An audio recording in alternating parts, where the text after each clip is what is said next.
Assalamualaikum warahmatullahi wabarakatuh. Perkenalkan, saya Al-Munawaroh dengan NIM 2487203005. Saya mahasiswa dari Universitas Nurul Huda, Program Studi Pendidikan Ekonomi Kampus C, semester 3. Yang terhormat kepada Ibu Siti Abifah MPD selaku dosen pengampu mata kuliah pembelajaran inovatif. Di sini saya ingin membuat video pembelajaran untuk memenuhi tugas yang diberikan oleh Ibu Siti Abifah, yaitu dengan metode Problem Reasoning PBL. Oke, silahkan saksikan videonya.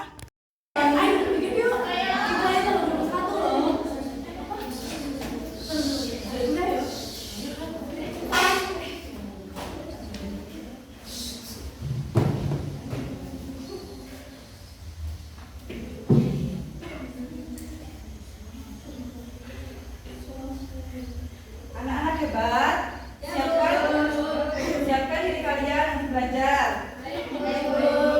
Silakan duduk dengan rapi. Simpan barang yang tidak perlu digunakan. Kalau sudah siap, berikan senyum terbaik kalian kepada ibu. Oke.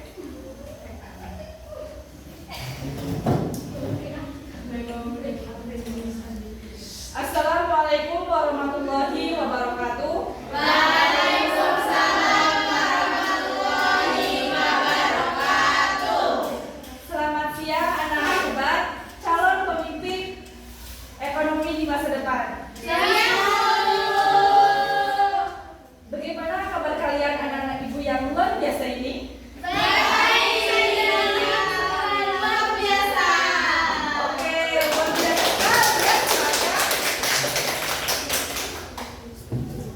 Oke, sebelum kita memasuki materi tentang dunia ekonomi dan kebijakan pemerintah, alangkah baiknya kita berdoa terlebih dahulu agar ilmu yang kita dapat bisa bermanfaat dan membawa keberkahan. Oke, doa dipimpin oleh ketua kelas. Silakan kepada Fauzan untuk memimpin doanya. Mari teman-teman kita mulai doa menurut agama dan kepercayaan masing-masing. Doa mulai.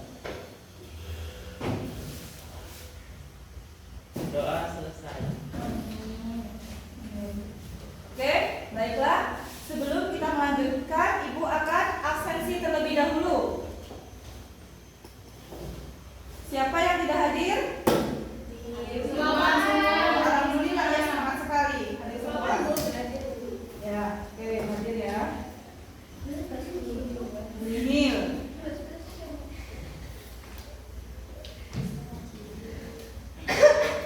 Baiklah anak-anak, sebelum kita melanjutkan pada materi hari ini, sebelumnya kita sudah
Oke, silahkan berdiri terlebih dahulu.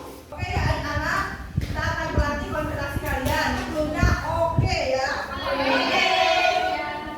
Oke, oke angkat kedua tangan. Turunkan tangan. Gerakan tangan. Oke, gerakan tangan. Duduk. Maju. Oke, maju. Tidak bisa. Mundur. Oke, mundur. Oke, benar sekali ini ya. Oke, turunkan dua tangan. Duduk. Oke, duduk. Silahkan.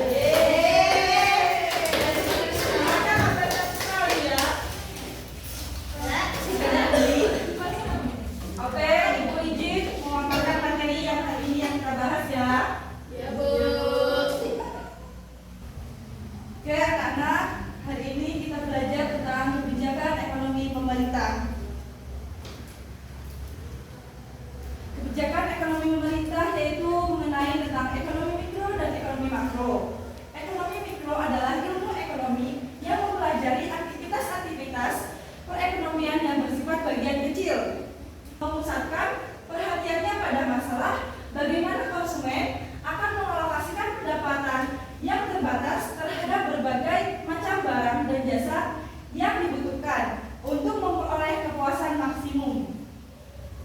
Selanjutnya ada ekonomi makro. Ekonomi makro merupakan bagian dari ilmu ekonomi yang mempelajari mekanisme bekerjanya perekonomian secara keseluruhan, seperti tingkat pendapatan nasional, tingkat kesempatan kerja, pengeluaran konsumsi rumah tangga, saving, tabungan, investasi nasional, tingkat bunga, jumlah uang yang beredar, neraca pembayaran, stok kapasitas nasional, utang pemerintah, dan sebagainya.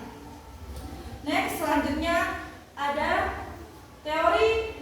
Dalam teori ekonomi mikro menganggap bahwa faktor produksi alam, tenaga kerja, modal, dan pengusaha yang dimiliki oleh masyarakat sifatnya terbatas, sedangkan keinginan manusia tidak terbatas.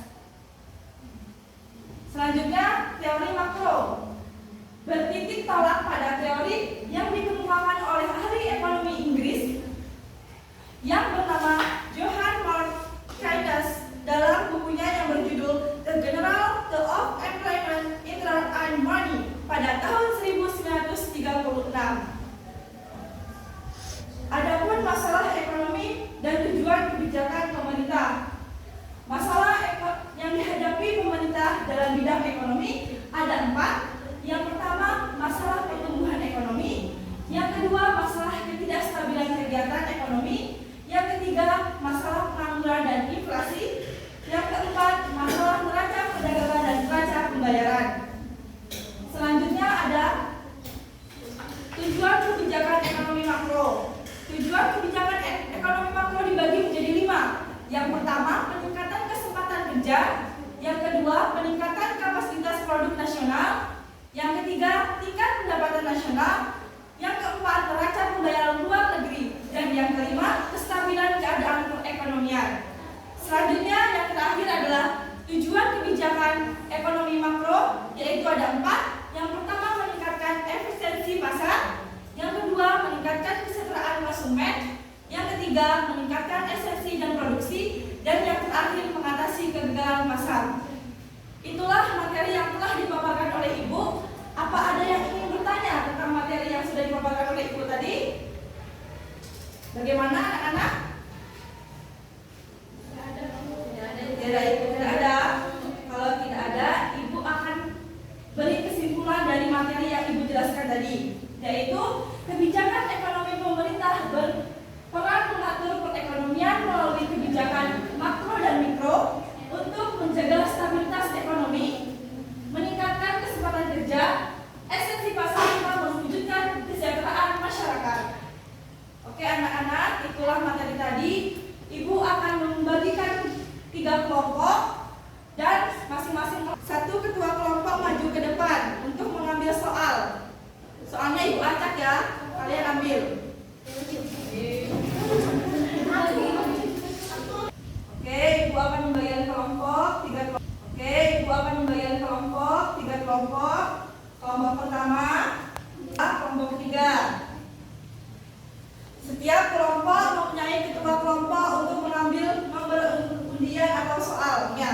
depan.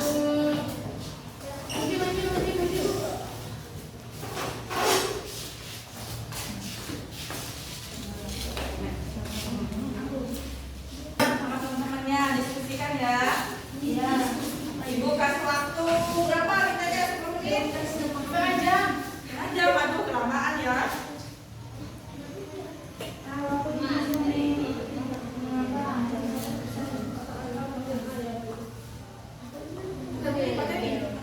Coba deh diskusi anak-anak.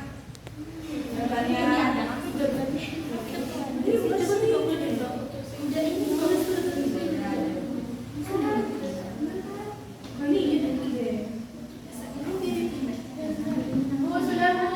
Sudah. Berapa? Ya, sekarang berdiri kelompok untuk menjawabnya.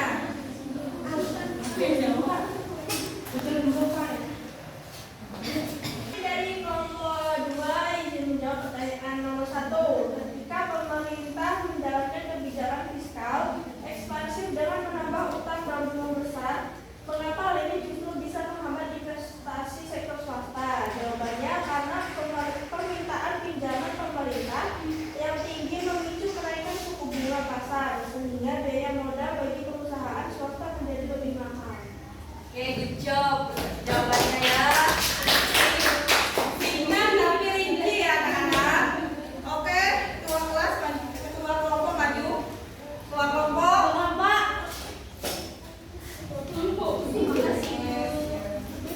Oke, siapa lagi?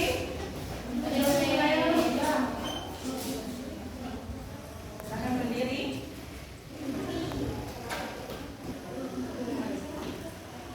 Untuk pertanyaan nomor 2, mengapa kebijakan moneter dengan menurunkan suku bunga hingga mendekati 0% seringkali gagal menstimulasi ekonomi? Itu karena masyarakat lebih memilih memegang uang tunai daripada berinvestasi atau belanja, sebab ekspektasi masa depan yang buruk dan bunga yang sudah tidak bisa diturunkan lagi. Oke, jawabannya tentu memuaskan dan sedikit tapi rinci ya. Oke, ketua kelompok maju. Ketua kelompok maju.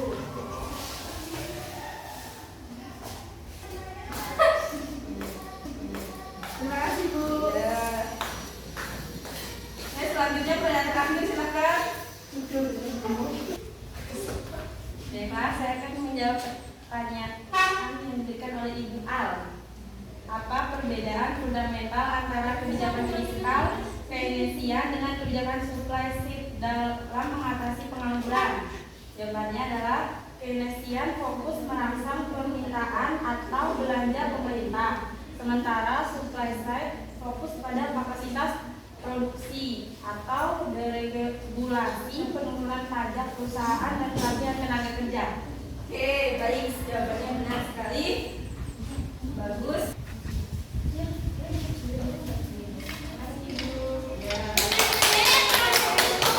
Yang belum dapat jangan berpatah hati. Kita akan adakan kuis game What World. Bagi 4 orang teratas akan mendapatkan rewards ya, anak-anak. Silakan dikerjakan. Udah ibu kirim ya.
anak-anak sudah berkontribusi pada pembelajaran hari ini. Baiklah, cukup di sini materi yang kita bahas hari ini. Apa yang ingin ditanyakan silahkan. Apa yang belum paham tentang kebijakan ekonomi pemerintah silahkan ditanyakan. Ada yang belum paham? Sudah. Oke lah. Ibu akan memberikan tugas di rumah untuk kalian. Silahkan dicatat ya anak-anak yang cantik. Yang ganteng, oh yang ganteng satu ini ya. Ibu. Ganteng. Sudah siap? Carilah satu contoh kebijakan ekonomi pemerintah, misalnya subsidi BBM. Oh ya. Pemerintah apa Bu? Misalnya subsidi BBM, pajak, atau bantuan sosial. Tuliskan tujuan kebijakan tersebut.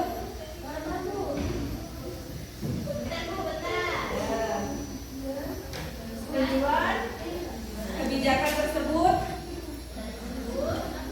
dan dampak bagi masyarakat.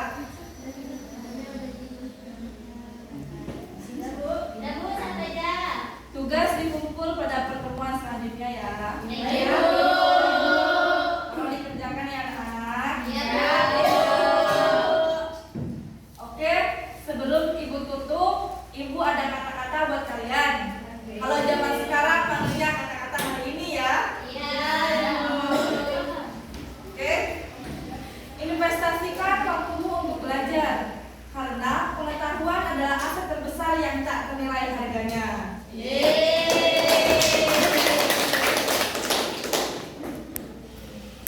Sebelum kita tutup pembelajaran hari ini, alangkah baiknya kita berdoa terlebih dahulu supaya ilmu yang kita dapat bermanfaat kelak di masa yang akan datang. Silakan ketua kelas